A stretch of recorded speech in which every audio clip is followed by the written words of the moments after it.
Isitoshe, tume imepata ushahidi usio wa shaka kwa matukio ya ghasia ya tarehe 29 Oktoba yalipangwa, yaliratibiwa, yalifadhiliwa na kutekelezwa na watu waliopata mafunzo. Waratibu walitumia mbinu mbalimbali ikiwemo kuwatumia watu wasio na ufahamu wa kina na vijana waliokata tamaa, huku wakihakikisha kwa vitendo vya ghasia vinafanyika kwa wakati mmoja kufika maeneo tofauti ili kuwachanganya na kutawanya jeshi la polisi.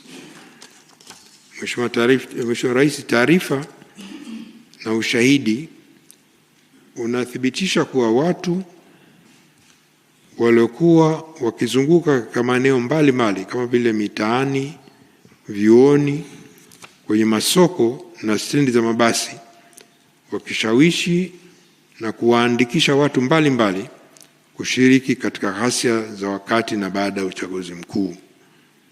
Mfano, watoto wanaoishi katika mazingira magumu, waendesha pikipiki na wajasiriamali wadogo walieleza kuwa walipewa fedha kati ya shilingi 10,000 hadi shilingi 50,000.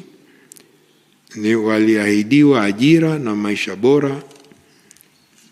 Ilielezwa zaidi kuwa kuanzia tarehe 12 Oktoba mwaka 2025 hadi tarehe 28 Oktoba waliwekwa pamoja kupewa mafunzo, kuandaliwa na kuhamasishwa kuwa sehemu ya kuanzisha na kushiriki ghasia siku hiyo.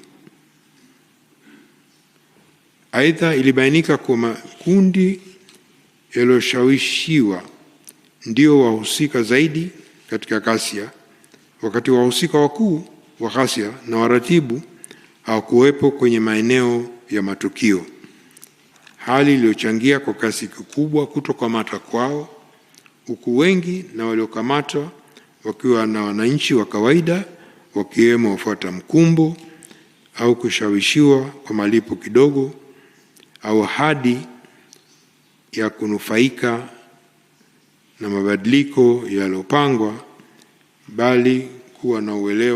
bila kuwa na uelewa wa malengo halisi ya wahusika wa maandamano.